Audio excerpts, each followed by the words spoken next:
What is up, people? Welcome back to the No Gimmicks podcast here on the DFPN. Shout out to the family. Shout out to the Dat Feeling Podcast Network.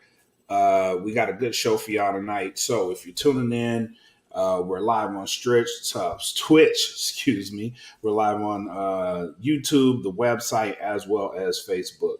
So thank y'all for tuning in. Last show we had a really good show, and the viewers really tuned into that on the website. So thank y'all for putting in the views. Before we get into tonight's show, though, let's shout out the sponsor. Let's give our sponsor a shout out. Shout out to Audio Swim, not Audio Swim. Sorry, get the plugs. Somebody's botching tonight, buddy. It's Botchamania, buddy. It's Botchamania. So go to Get the Plugs, www.gettheplugs.com for a 10% discount. Enter in code DFPN10. Subscribe to the Bandcamp, www.datfeeling.bandcamp.com. This show will be on Patreon as well. So go to patreon.com/datfeelingpodcast. We do have the merch up on the website. I just updated the merch for No Gimmicks yesterday. So make sure y'all go and cop that gear, man. I updated the merch. We do now have a No Gimmicks jersey available along with all the other No Gimmicks merch that we also have. So go cop up some No Gimmick gear. Show us that you're rocking it. You may be eligible for another discount or free gear. So go and get that at teespring.com. Search for Dat Feeling Podcast, and you will be able to find a plethora of gear there for you. Now, fabulous Frankie D. Yes, sir, Mr. Black Mac. we had a show planned specifically for Scott Hall. We were gonna do this. Wednesday night, but we decided to hold off on this because this had to be a show on its own.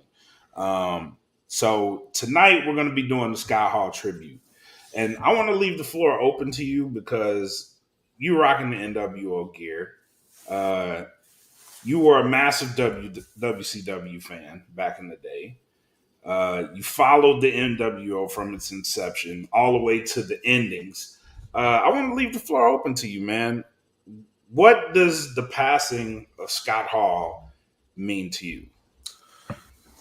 I mean, it's a tremendous loss for the business because Scott Hall is one of those guys that, I mean, he was so smart, man. And he was so just smooth, especially with his words. You feel me? And if you watch any shoot interview out there, particularly you shoot from kayfabe commentaries, I mean, this is a guy that you would want to go just sit down and just get his brain going to get the knowledge, that he can put out there because this guy knew how to just the psychology, when to do stuff, when it made sense, and just the creativity that Scott Hall had. Scott Hall had swag before swag was even a word, bro. Facts. I'm talking about Scott Hall like back in 1991 WCW as the Diamond Stud. You know what I mean? Yep. And then going all the way to when he became Razor Ramon and all of that. The dude had the swag, the dude had everything. And it's just a tremendous loss to the business. You know what I mean? It wasn't one of those guys where, I mean, damn, him and Jake the St. Roberts, Jake is still here with us, thank God for that.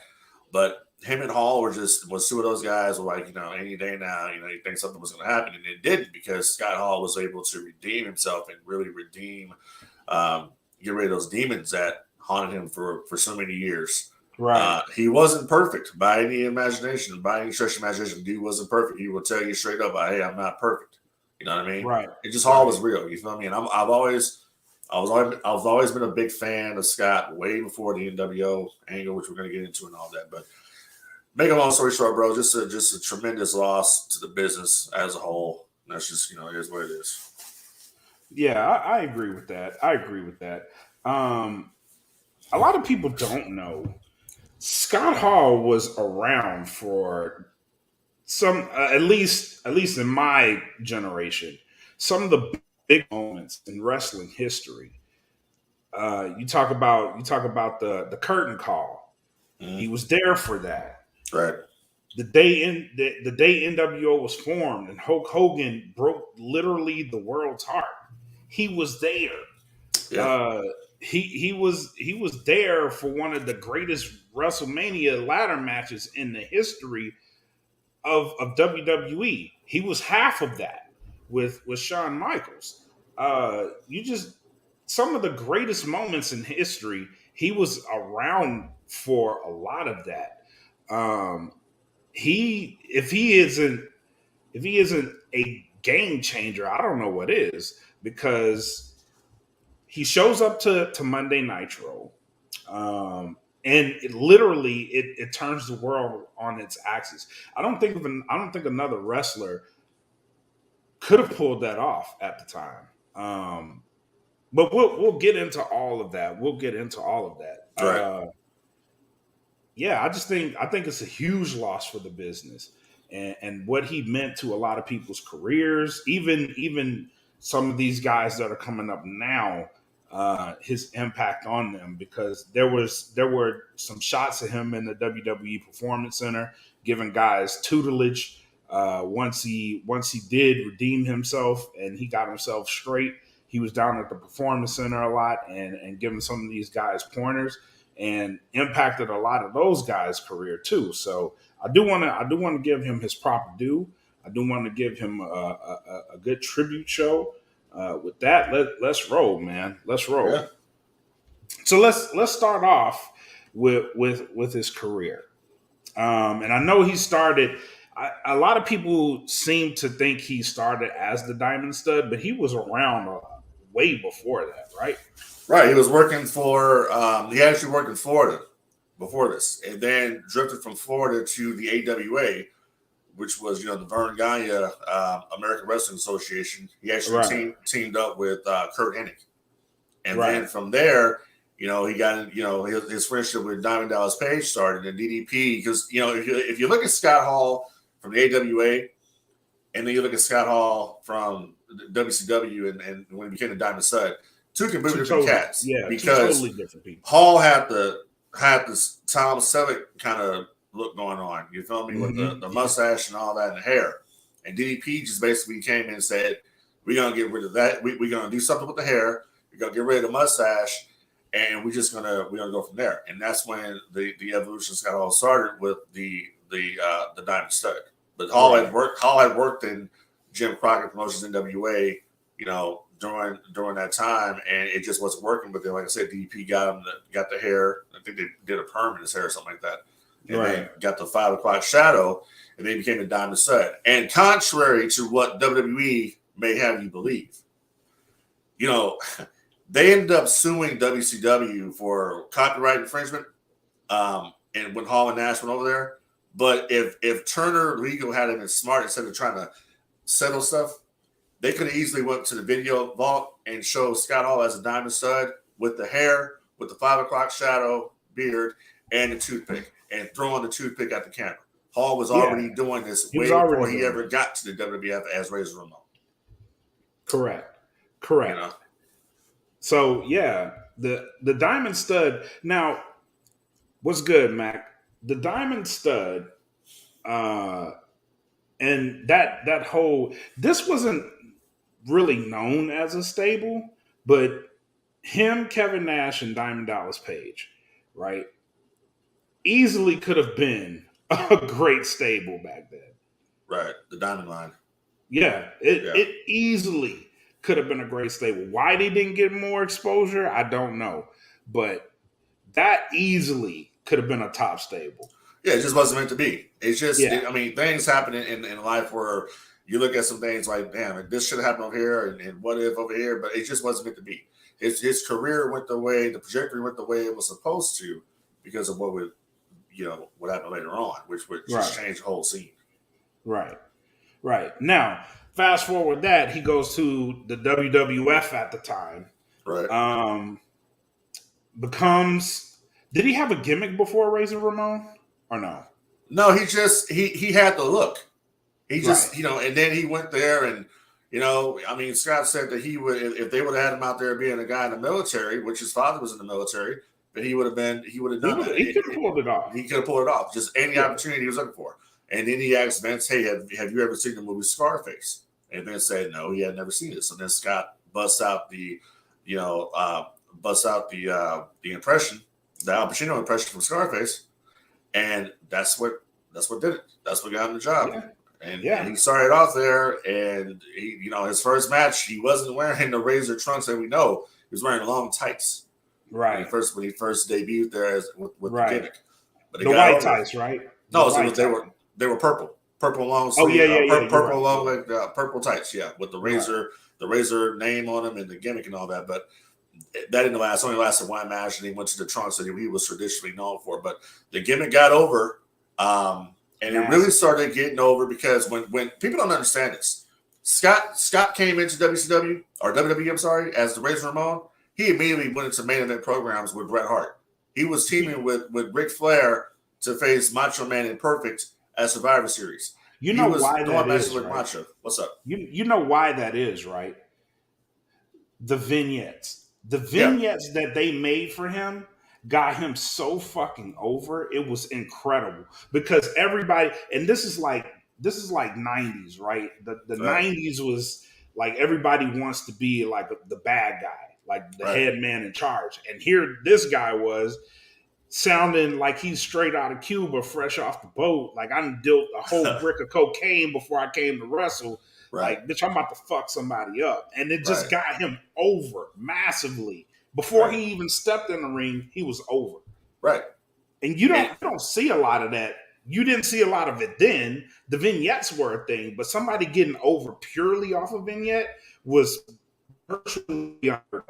No, it didn't happen in that time. No, in the WWF, that didn't happen. But he came in, they talk about how they didn't have permits when they were shooting these vignettes. They would just show up and do it. You know what I'm saying? Scott would come in and say hello to Razor Ramon. You know what I'm saying? And he would just doing shit. He went. They did one when he went to the hood. You know what I'm saying? And he had the chains on. He was just out there doing. You know how much nuts it takes to go. He's in Miami too. He goes in the hood in Miami, Carroll City. He goes there, shows up, dolo, rocking his chains and chilling with motherfuckers, and leaves. Yeah, and leaves. He got the swag, man. That's what I'm talking about. He can go and do that. You know what I'm saying? And it just Hall's whole thing with the surf walk to the ring. All the stuff he was doing. Even when he was a babyface, when he turned babyface, he never changed anything. No, he didn't change shit. He was just over. Yeah, he had the surf walk to the ring. When he got in the ring, he got the cha-cha going. You know what I mean? Yeah. It's just everything clicked with the guy. You know what I'm saying? You're absolutely right. Had to click, remember? Yep. So absolutely right. Just it all worked. Then so one of the best things that happens out of this was him gaining the Intercontinental Championship. Well, let me stop you before we got to that part. All right, go ahead. So one of the things that happened with Hall that, and this is where it goes back to him giving back to the business, helping people out. Remember Sean Waltman's debut on Monday Night Raw as the 1, 2, 3 kid. We have he was the light. Yeah, he started off as a lightning kid. Didn't really have a gimmick going for him. Hall put him over. His first night in the Federation, he put him over. Yep. And that right there started Hall's, going into a babyface. But in that one night when he let Kid beat him, he made it. And that's when he got the 1, 2, 3 Kid. I remember vividly watching that match because they had like a series of matches. Right. And Razor would beat the shit out of him. Beat the shit out of him. And if I'm not mistaken, it was like if he loses that match, then he's out of the WWF. Could be that, or it has something to do with the money. It was $1 million man's money that he was borrowing. It was some kind of whatever the stipulation was. I was invested in it. Right. because I was like, this kid ain't gonna get it, but like it's Razor Ramon, bro. He's like, you are not going to fucking beat Razor Ramon. Right. And he does it. And I remember marking out for that shit. Right. I was like, what the fuck just happened? Like he beat him. I'm like, oh my God, he beat him. You know what I mean? Like, and that really it made the 1-2-3 kid. It made him. It made him. Yep. It did. And then like you mentioned, he got the Intercontinental Championship. If you remember, Shawn Michaels had a little situation going on there, personal, where he got caught. So they had to hold up the Shawn wouldn't give back the Intercontinental belt. He kept it here in San Antonio at home. And they need to have a new champion, so they had a battle royale. They ended up having the last two wrestle each other, which was Martel and Razor Ramon. And Razor Ramon won the Intercontinental Championship. He went on to then feud with Shawn Michaels, and they had the historic ladder match, which WWE would make you believe it was the first ladder match. It was not. It was the second. That's why earlier I said it was one of the best ladder matches in history of WWE. It wasn't the first. No, but the first one. The first one was Bret and Shawn. At a house show or something like that. That was the first one. Okay, non-televised. Non-televised, exactly. So then they had the match at WrestleMania 10, and Ramon was up there with both belts, becoming the undisputed Intercontinental Champion. Back when the undisputed championships actually meant something. It meant something. Yeah. That night it meant something. Yeah. Unlike now. And that wasn't even the main belt. That was the Intercontinental Championship. Well, and the Intercontinental Championship at the time, remember, during that time, the new generation, that was known as the Workhorse Championship. Yeah. And if you can hold that one, you can go on to hold the WWE, which Hall never did, unfortunately, but that would lead you to the WWF Championship. But Scott Hall, basically, as Razor Ramon, being the Intercontinental Champion, what Vince would do is that if more people, new guys would come into the Federation, he would put them up against Hall. If you're able to go out there and have a good match with Hall, then you go out to Shawn. If you can't have a good match with Hall, you go back down the ladder, Shane Douglas. Yep. And yeah, man, just he revolutionized a whole bunch of shit. Like the ladder match wasn't the first match, but I'm pretty sure him and Shawn revolutionized that shit because there was so much buzz after that. If you go back to WrestleMania 10, this is the show that you're referring to with the ladder match. Yeah. If you go back to that show, there's only two matches on there. Actually, no, I would say 3 matches on there that you really remember. It's going to be Bret versus Owen, which was the opener, the greatest opening match of WrestleMania history. Shawn versus Razor for the Intercontinental Championship, and then the main event, which was Bret versus Joko, with Bret holding the WWF Championship, which Razor Ramon was in the ring celebrating for that, and Owen Hart's in the alleyway looking like, like look at this, motherfucker right here, So yeah. So let's go to the end of his WWF career. Because a moment that I referred to earlier in the show, at the end of his WWF career, unless you were there, you didn't know what was coming in his WCW career. But the curtain call. Well, let's go back before the curtain call a little bit. Well, let's talk about what made him leave the WWF in the first place to even go down there.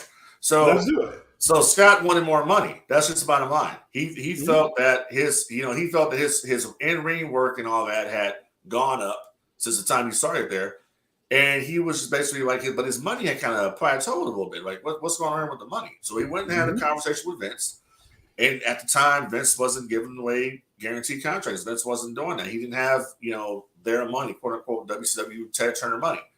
So Scott was like, okay, well, can I go to Japan? A couple of times out of the year to go make some of their money. And Vince was like, well, I let back and go, but I don't know. So everything that Hall wanted, Vince was basically turning it down. Right. So Scott had to start thinking about something. So then Scott hit up Diamond Dallas Page or something like that, and or DDP somehow found out that Scott was available. Scott's contract was coming up, and that's when Scott started talking to WCW. Now, Eric Bischoff, who was the former president of WCW at the time, or was the president, I should say, at WCW at the time, had already went to Japan and saw the angle in Japan, which would later be called the NWO angle here in the States. He already saw that. So basically, it's like the stars were kind of aligning for what was going to happen. So fast forward here to what you're referring to, the curtain call. Scott Hall goes out there and wrestles Triple H. But Triple H does the job on the way out. The people are chanting, unless you are reading the dirt sheets or whatever, you don't know you were there. Or you were there. You don't know Hall's going to WCW. You have no idea that this is what's going down. And the fans are chanting, you sold out, you sold out, you sold out at Scott. Yep. And Scott was basically in the ring and says, you want me to stay here? You tell him, because Vince is at the curtain. You tell him, and I'll stay. Is what he said. He said Vince put his head down when this happened. So Vince didn't say nothing. So then Scott came in and say hello to the bad guy, and then I guess he said at the end, he said say goodbye, and the fans went to the bad guy. He goes to the back, and Vince was like, God damn it, that was good out there. And he says, how much was some bitches paying you? And Scott says, well, Vince, I don't really feel comfortable talking to you about this because all this time went over. You know, I went to you months ago. You had your shot. You had your shot. You didn't say anything about it. And it's like, I told Eric Bischoff, I'm going down tomorrow to work for him at WCW. So he didn't want to talk about it. So then the whole curtain call thing happens where they broke kayfabe and went in the ring and celebrated. Scott Hall, Kevin Nash, Triple H, Shawn Michaels, they all had the big hug out, you know, threw up the quick sign. People were going, oh my God, you know. The good guys and the bad guys. The good guys and the bad guys. Right. And then we fast forward to May 27th, 1996. Mr. Scott Hall debuts on Monday Nitro from Macon, Georgia, coming down the aisle in the arena, coming through the people, which was Larry Zbyszko's idea, by the way, coming through the crowd, and this is a WWF guy jumping over the barricade, came in and walking to the ring, saying, "Give me a mic." And from there, I want to stop right there. I want to stop right there. Yes, sir. Because once again, the Scott Hall, I don't give a fuckness is so great. He walked in that bitch while they were still wrestling and was like, man, fuck what they got going on. You know who I am. Right. but you don't know why I'm here. Like, he hit all of it. Yeah, Billionaire Ted, Scheme Gene, the Nacho Man, everything. The Nacho Man? Where is the Nacho Man? Says that punk can't even get in the building. But me, I go wherever I want, whenever I want. And then he called everybody. So he says, when that weatherman wannabe, comes out here, he says, I got a challenge for him and for everybody else. And WCW. and that was classic shit because he basically took everything from New York, from the WWF, and brought it down there, and it was gold.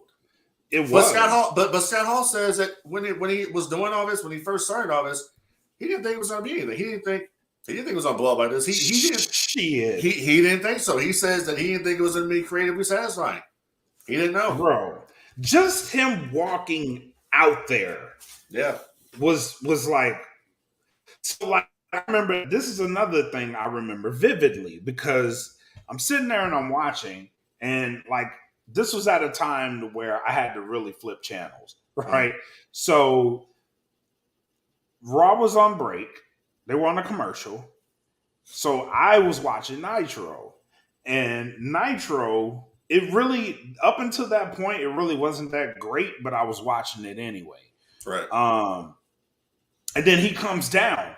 And I'm like, hold up, this is fucking Razor Ramon. Like, what the fuck is Razor? Like, the kid in me is like, what the fuck, Razor Ramon? Why is he at WCW?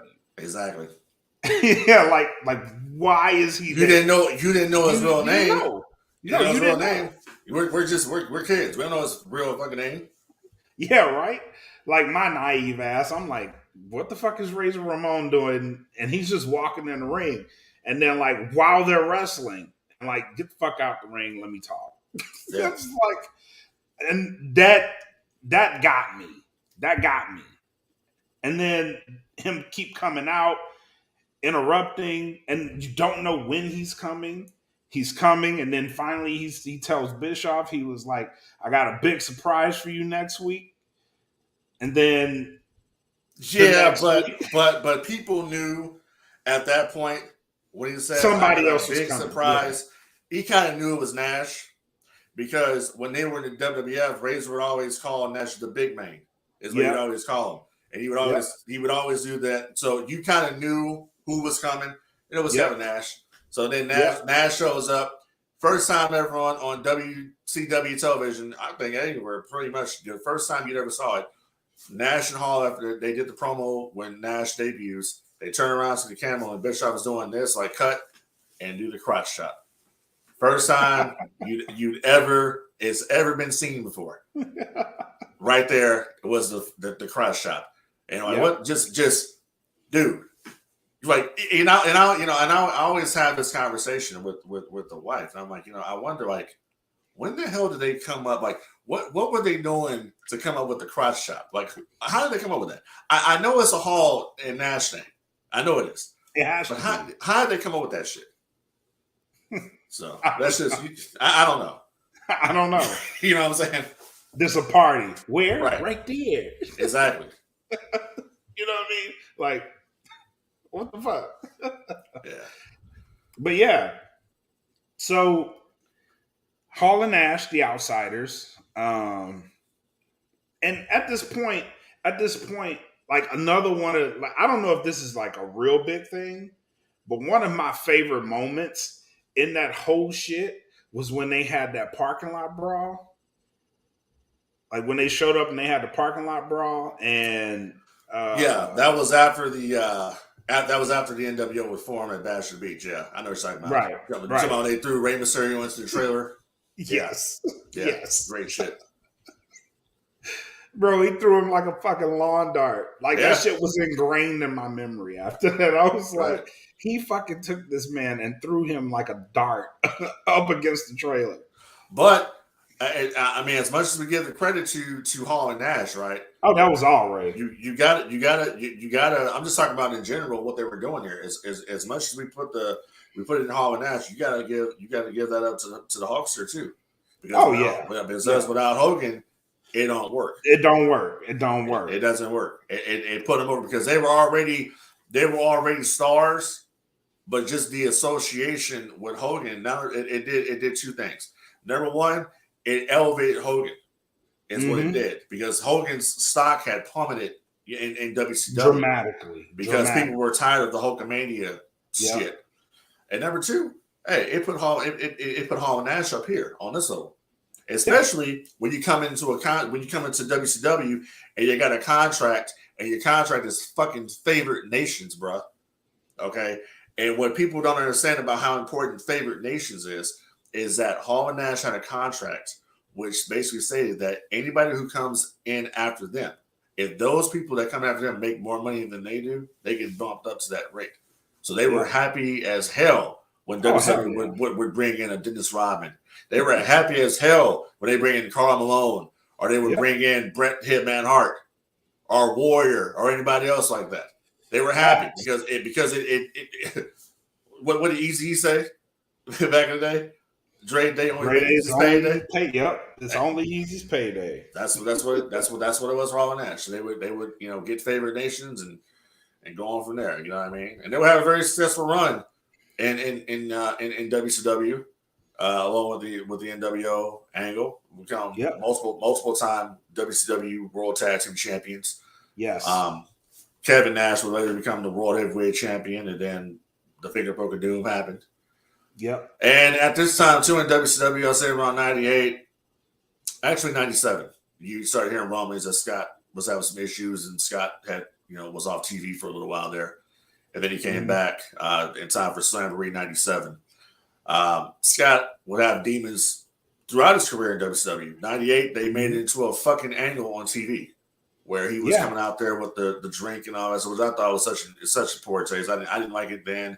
And I don't like it now. There's just knowing that the demons are real, that's fucked up. You know what I mean? The demon, knowing that they're real, back then that's fucked up, because not only are you're publicly showing he does have the problem, but you're making him walk the problem publicly. And that's in bad taste. Yeah, and basically, Scott, even Eric Bischoff today says that he regrets doing that. Because, I mean, how many tickets are you going to sell with that? Right. You know what I mean? So, Right. fast forward Well, here. I think a lot of that too kind of had with, and even that angle, because WWE did an angle with Road Warrior Hawk. Right. Road Warrior Hawk. I think that had a lot to do with that decision.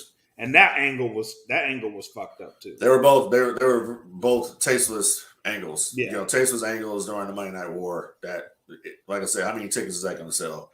Right. We fast forward with Hall and WCW. I mean, of course, we already know Cyber 98. Hall comes back after an hiatus and turns on Nash. You know, that was a Hogan creative. You know, that doesn't work for me, brother.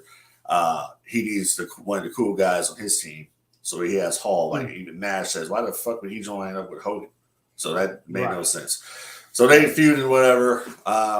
We already know at this point WCW is on the way out. NWO writings on the wall. NWO Wolfpack Elite is running the show, and then Hall and Nash are still there. But I mean, they're collecting the paycheck at this point. Not really giving a shit. Fast forward from there, AOL Time Warner comes in and purchases cancels WCW TV. Jamie Kellner cancels all WCW programming, Thunder, Nitro, everything is pretty much done. But Scott Hall actually got released from his contract way before this. I believe Hall was either dating someone that was related to Brad Siegel or something like that. And I guess Hall might have had cheated on her or something like that or whatever. But anyway, Scott Hall ended up being fired from WCW before the company's closed. And we wouldn't hear about Scott Hall again until 2002 when he shows up in WWF. But before that happened, Scott Hall had a little stint after he got fired from WCW. He had a little stint in ECW. And that's right. I forgot that shit. Yeah, had a little stint. Came out with the Fugees, which was the Fugees Ready or Not, which was the Wolfpack's music at the house shows from WCW. That's what Hall, Nash, and Waltman would come out to. So did that. He did a little something on the side there until the WWF came calling with an idea in 2002 to bring back the NWO. And Scott comes in, and the boys are not feeling it. Nobody wanted. They took a vote. Bruce Prichard talked about this on his podcast. They took a vote back there, and a lot of people were not excited about bringing back Hall and Nash. They have an issue really with Hogan, but they did not want Hall and Nash to come back. They do come back. Triple H is a big, proponent to bring them back. The Triple H is our biggest supporter, to bring them back. So they end up coming in. Scott works with Steve Austin. Steve Austin doesn't want to work with Scott Hall. That's documented at the time. Scott Hall still having some issues, and Scott didn't last long. Scott basically had the match with Stone Cold at WrestleMania, and which he did the job. And by May of 2002, Scott was gone from the company. He was fired, and we wouldn't see Scott again until he showed up in TNA. So the plane ride from hell had a lot to do with. Well, the plane ride from hell had a lot to do with it, but also the fact that Scott had been having ongoing issues since he came back to the company. Yeah. So from the point of February when they debuted at No Way Out, matter of fact, that week. When they were in Las Vegas and Los Angeles for television, the NWO were there to do promotional stuff and to do vignettes, but they weren't on TV yet. They didn't make their debut until Milwaukee at No Way Out. But Scott Hall was basically seen fucked up both times.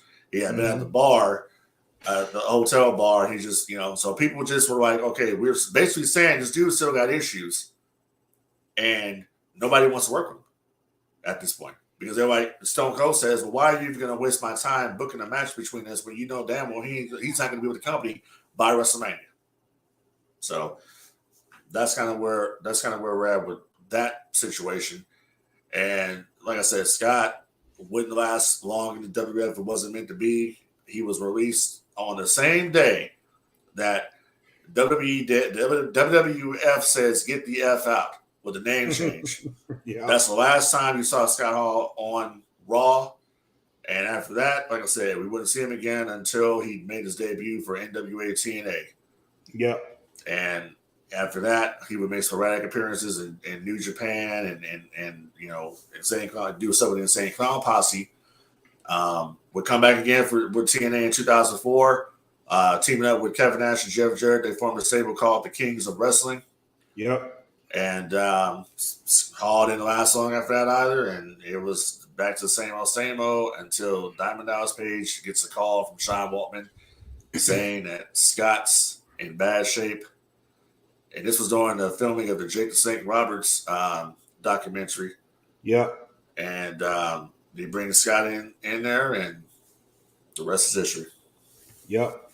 I do want to commend Sean Waltman. I don't know if he'll ever hear this podcast, but that was a great friendly act that he did by getting him some help. Out of all the Click members, Sean Waltman getting him help was absolutely the right move. And I know him and Sean are really close, as close as him and Kevin are. So I do want to commend him for that. We talked about his biggest moments. Let's go into his redemption. You did mention the Jake the Snake thing and bringing him in, and they did a documentary on this, getting him back healthy, getting him surgery. So what a lot of people don't know is that this was crowd funded. The crowd, so Diamond Dallas Page did like a crowdfunding, kind of like it was a GoFundMe before GoFundMe, right? And they got a lot of money to get him hip replacement surgery, both him and Jay. Yeah, and a lot of heat came with that too, because a lot of people brought up the fact that how much money Scott had made in WCW. And why are people funding? Why are they getting crowdfunding for hip replacements and all that other stuff? And I can understand that, and that's why you can choose to donate to it or you don't donate to it. That's just simply that's it. Man, but you got to think too. The man had a habit, and with that comes a large blowing of money, bro. Like he wasn't perfect. Yeah, he wasn't perfect by any means, right. And if you know the problem and you know how serious the problem is, you can understand how he spent all of his money. Right. You could definitely understand that. And that's the thing with Hall. Hall was like when people donated to his cause, he was like, "Damn, I did not know these people cared about me that much." Right. I didn't know this. He didn't think he was shit. Just to see the amount of love he got out there. Like it made him want to change. It legitimately made him want to change. Exactly. So, yeah, the crowdfunding and the DDP Yoda absolutely had a big impact on him changing his life. Right. Because that made him want to work to be better. Mm-hmm. It did, and it showed. And I, for one, was completely happy with that outcome. I was loving that, and Jake the Snake. Yes. I was probably more happy for Jake than I was Scott, because Jake the Snake's one of my all-time favorites. Another mind in the business, dude. Like, why Tony Khan? If he's not, why Tony Khan is not utilizing Jake the Snake back there in creative? I don't understand how you don't do that. I don't know how he's not. I hope he is like working with people on the psychology of matches. I really do hope that's happening. I hope he's involved some way. But to see him and Scott both get the help they needed desperately, and get their life back on track. Like, it's sad that we lost Scott. Right. It's sad that we lost him, but we probably would have lost him a lot sooner if he would have got this help. I agree. I think he added years to Scott's life. Oh yeah, definitely. So, yeah, that was a big part of the redemption story of him, and then just to see him come back. I don't want to say in the good graces of the WWE, but seeing him getting his Hall of Fame nod, his Hall of Fame speech, iconic now. Absolutely. It is not iconic Hall of Fame speech. Yep. yeah, it was probably one of the best parts of his career that as an adult, because as a kid I enjoyed his career, but Right. as an adult looking back on it and seeing him go through it, get out of it, and then come back in the good graces, that was, as an adult, my favorite part of his career. I mean, just a guy to get that moment, which he Yeah, thought he probably would never get. Let's be honest right. about it. He thought he was never going to get that moment. For him to get that moment and come out there and then come out there and do it again. You know, as a member of the NWO, that's what Right. we don't get. He went in as Razor, Right. and then he came back and went in as a part of the NWO. So, you know, Hall had been doing stuff, and unfortunately, Sean Waltman, you know, talked about everything that happened because the world kind of changed during the pandemic. Yep. And Sean Waltman was talking about that Scott wasn't in a good place and had not been for a while. And he was all by himself. He was alone. And, you know, That can do things. It can do things. And apparently he had started, you know, some of his old habits have started. Because let's be honest, I mean, Scott Hall had been struggling with these demons. A person who has issues with sobriety, they're never going to actually be, you know, unless you're really strong-willed, they're never actually completely over it. So apparently he basically had that's what basically led to him falling at his house, which is what the news came out that he fell and broke his hip. And that had a lot to do with the drink. He was drunk when he fell. That's what Sean Waltman says. So breaks his hip, and he's actually on the ground for a few days because he can't get to a phone. Nobody's heard from Scott. And then somebody says, DDP, go ahead and go over there and check on him and see what's going on. And that's when they were found. That's when he found Scott on the floor, took Scott to the hospital, and said, okay, they're going to do the surgery. And then we all know what happens with the surgery. Blood clot got loose, and Scott had 3 heart attacks. Family put him on life support. Basically, what I heard, Scott was pretty much brain dead at this point. You know, that's what you put on life support for. You're brain dead. So, yeah, and it was just that was it. That was the end of the road for the bad guy, unfortunately. Yeah. And Kevin Nash put that Instagram post out about him and Scott, and I mean, Scott had been going on through all these issues. And it's crazy. It's none of our business to begin with. But Scott had been going through all these. Scott had been going through all these issues, and we didn't know nothing about it. That's the crazy part. Yeah. So, yeah, I mean, everybody's got their demons, man. Unfortunately, his caught up to him. Yeah. He shook him, and shook him for as long as he could. Yeah, he shook him for as long as he could. Yeah. Yeah. So, other than that, man, I think he left a huge impact on the business, one that is being felt still to this day. Because as long as you have clubs like the Bullet Club, the new the Blackpool Combat Club, which people are already starting to compare that to the NWO. I don't see that one myself. I don't, but there is. I think they're more Four Horsemen than NWO, but a lot of people are putting them in NWO territory. You know I would think the NWO, to me, the only thing of NWO like modern day is Bullet Club. Is Bullet Club. I completely agree. Yeah. I completely agree. But as long as you have those types of factions out there, his mark is going to be felt. As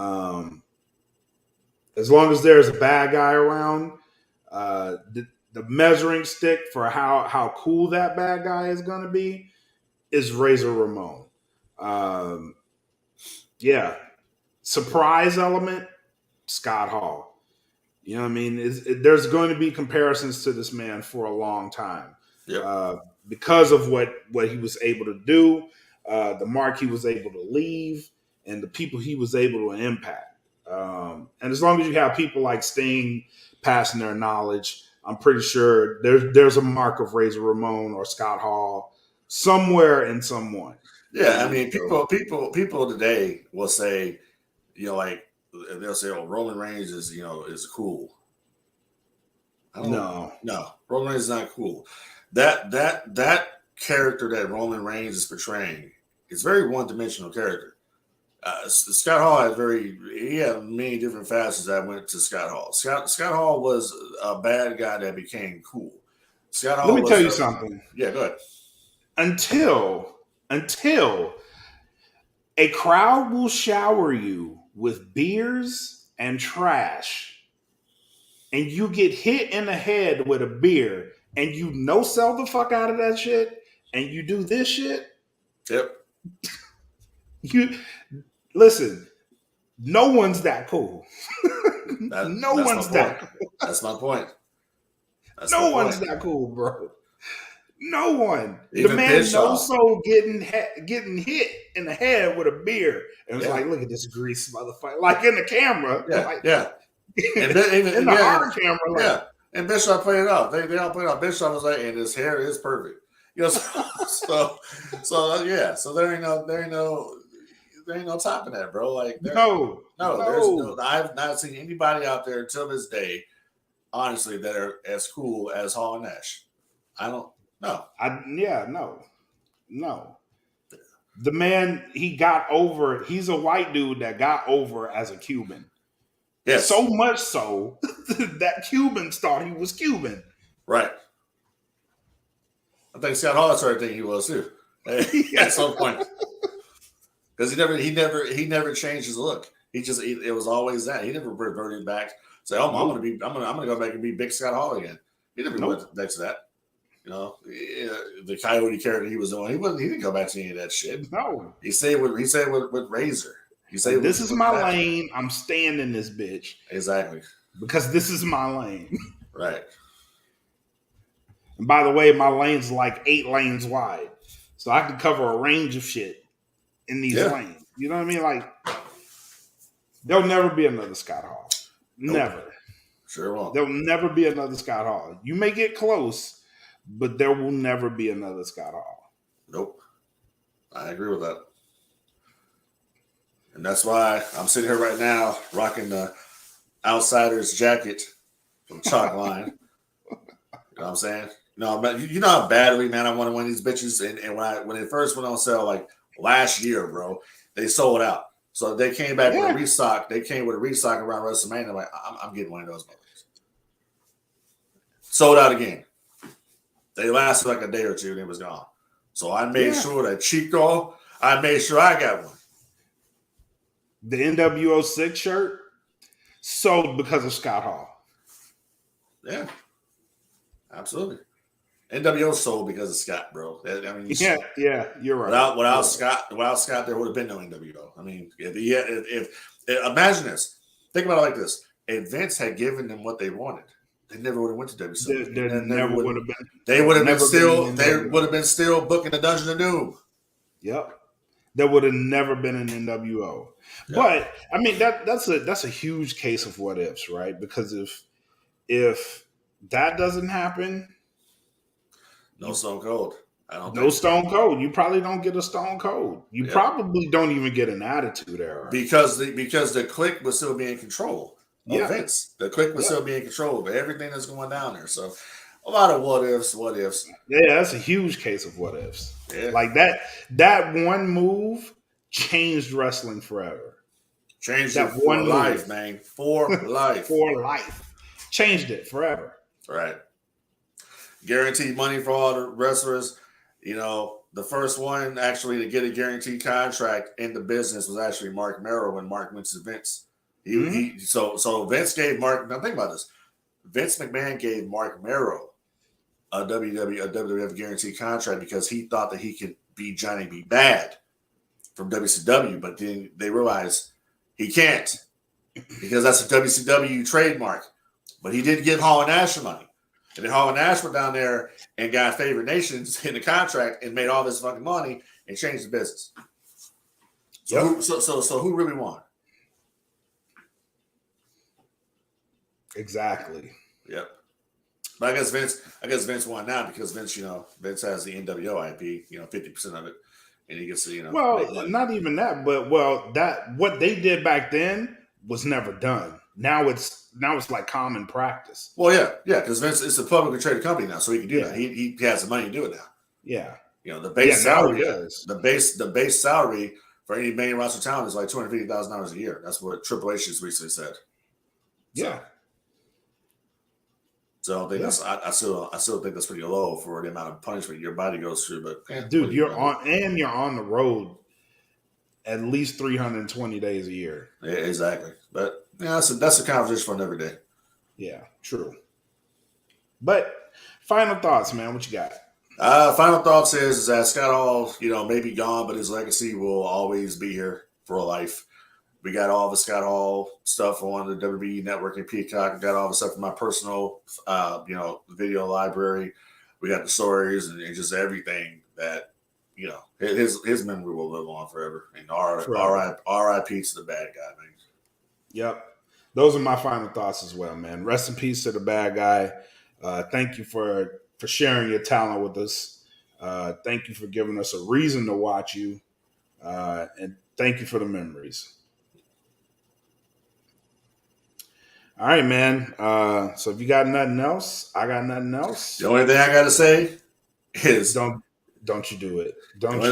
Not on the tribute show. Not on the tribute show. The only thing I got to say. Not on the tribute show, man. Come on. No, let me swing it, man. The only thing I got to say is that when you're NWO, you're NWO for life. That's it. For life. That's right. Cool. All right, man. Well, I am Black Mac. That is Fabulous Frankie D. Thank you guys for tuning in to the No Gimmicks podcast here on the DFPN. Come back next time. Thank you for tuning in. Peace.